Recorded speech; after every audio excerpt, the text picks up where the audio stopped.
Hello खमागणी कोमोसावा, कैसे हैं आप सब। आज का जो वीडियो है वो है chapter 17 of CrPC that relates with the charge. Previous दो वीडियोस हमने चार्ज पे बनाए जो कंटेंट ऑफ चार्ज और फॉर्म ऑफ चार्ज पे था। आज हम डिस्कस करने वाले हैं जॉइंडर ऑफ चार्ज। बहुत ही इंफॉर्मेटिव और इंटरेस्टिंग वीडियो होने वाला है, पूरा देखें, स्किप ना करें। और जो व्यूअर्स मेरे वीडियोस देखते हैं, कमेंट करते हैं, देख के बहुत अच्छा लगता है और मुझे मोटिवेशन मिलता है और आपके लिए नए नए वीडियोस बनाने का। Last but not the least, आपकी स्क्रीन पे मेरा इंस्टाग्राम आईडी आ रहा होगा। इंस्टाग्राम पे भी मैं वीडियोस अपलोड करती रहती हूँ, लॉ रिलेटेड और मोटिवेशनल वीडियोस भी डालती हूँ, तो आप वहाँ पे भी चेकआउट कर सकते हैं। चलिए, without wasting any time, let's move further. Let's start. अब हम डिस्कस करेंगे from section 218 to 224 of CrPC. Section 218 हमें कहता है there should be separate charge for every distinct offence, कि for every distinct offence there should be separate charge and each such charge shall be tried separately. ये कह रहा है कि distinct offences के लिए सेपरेट चार्ज होगा और चार्ज को सेपरेटली ट्राइड किया जाएगा। लेकिन इसमें एक प्रोविजो भी है कि with the application in writing by the accused he can request to the magistrate for trying all the charges together. जो अक्यूज्ड है वो मजिस्ट्रेट को रिक्वेस्ट कर सकता है कि जो भी सारे चार्जेस हैं उसको साथ में ट्राइड किया जाए। बहुत सिंपल सी चीज़ है। इसमें आपको कुछ एक्सेप्शंस भी है सेक्शन 218 के। वो कहता है कि सेक्शन 218 एप्लीकेबल नहीं है to section 219, 220, 221 and 223। Section 218 clear हो गया। Now we will move further to section 219। 219 कहता है 3 offences of same kind within a year may be tried together। ये आप ध्यान से समझिएगा। सेक्शन 219 क्या बात बता रहा है? 3 ऑफेंसेस, 3 ऑफेंसेस सेम काइंड के विदिन अ ईयर, एक साल में अगर होते हैं तो उनको टुगेदर ट्राइड चार्ज किया जा सकता है। चीज क्लियर हो गई। सेम ऑफेंसेस का क्या मतलब है? Offenses which are punishable with the same amount of punishment either by the Indian Penal Code or under any other special or local law।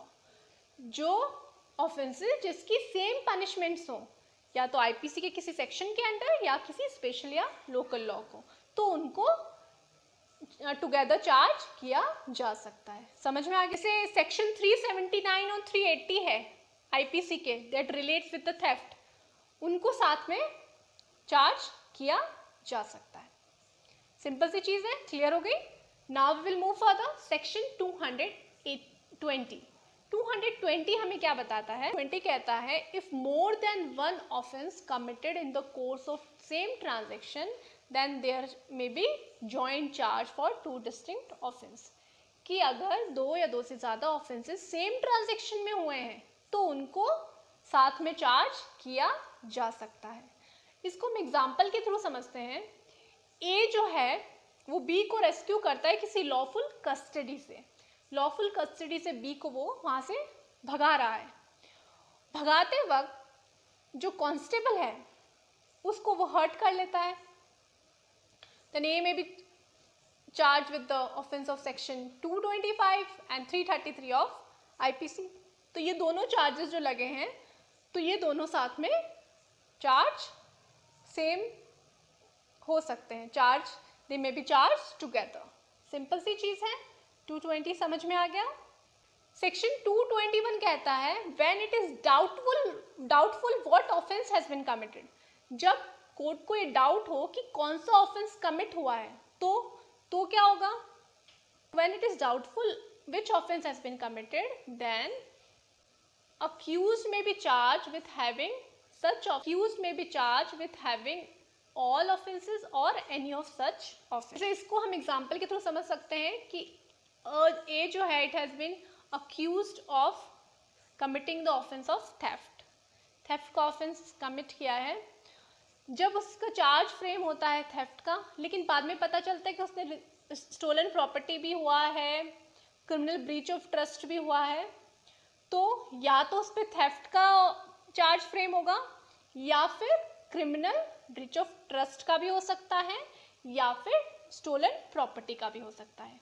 तो जब डाउटफुल हो कि कौन सा ऑफेंस कमिट किया है, तो चार्ज या तो कोई भी 3-4 जो भी चार्जेस उस पर लगे उनमें से किसी एक चार्ज पे भी एक ऑफेंस पे भी चार्ज फ्रेम हो सकता है या सारे ऑफेंसेस पे भी हो सकता है। ठीक है, अब now we will move further. Section 222 कहता है proved included in offence charge. इसमें है कि when a person is charge with a major offence then he may be convicted for the minor offence although he may not charge with it. कि अगर person जो है वो उस पर चार्ज लगा है मेजर ऑफेंस का, वो माइनर ऑफेंस पे कन्विक्टेड हुआ है, कन्विक्टेड हो सकता है भले ही उस माइनर ऑफेंस पे उसका चार्ज फ्रेम ना हुआ हो। जैसे हम एग्जांपल के थ्रू समझ सकते हैं, ए के ऊपर चार्ज लगा है of committing the offence of theft, major offence है, लेकिन he may be convicted for the offense of attempt to theft although he may not charged with it। तो वो attempt to theft में भी कन्विक्ट हो सकता है भले ही उसका चार्ज फ्रेम नहीं हुआ हो। ठीक है, सेक्शन क्लियर हो गया। Now we will move further to section 223। बहुत इंपॉर्टेंट है, ये थोड़ा ध्यान से समझिएगा क्योंकि इसमें हम डिस्कस करेंगे What person may be charged jointly। Section 223 कहता है कौन कौन से persons हैं जिनको jointly charge किया जा सकता। तो पहला तो है person accused of same offense committed in the course of same transaction। Second है person accused of abatement or attempt of such offense। Third है सेक्शन 219 जो हमने अर्लियर भी डिस्कस किया, 3 offenses of same kind within a year may be charged together। Fourth है person accused of different offences committed in the course of same transaction. Fifth है person accused of offence include theft, extortion, criminal misappropriation and cheating. Sixth है person accused of offence under section 411 and 414 of IPC that relates with the stolen properties. Last, person accused of offense that relate to the chapter 12 of IPC that is counterfeit coins। तो ये जो सारे हमने provisions discuss किए, इन persons को jointly charge किया जा सकता है। तो बहुत ही इजी वे में हमने समझा। अब लास्ट सेक्शन है 224। वो कहता है 224 कहता है withdrawal of remaining charges on conviction of one of several. ये कहता है all those person who are charge with one or more head then he is convicted for one of them, then remaining charges may be withdrawn with the court permission and that withdrawal may equal to the acquittal.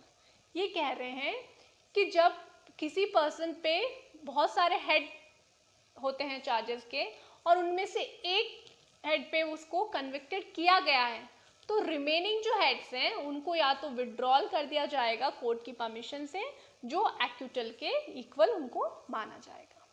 तो बहुत ही easy way में हमने समझा from section 218 to 224 that relates with the joinder of charge.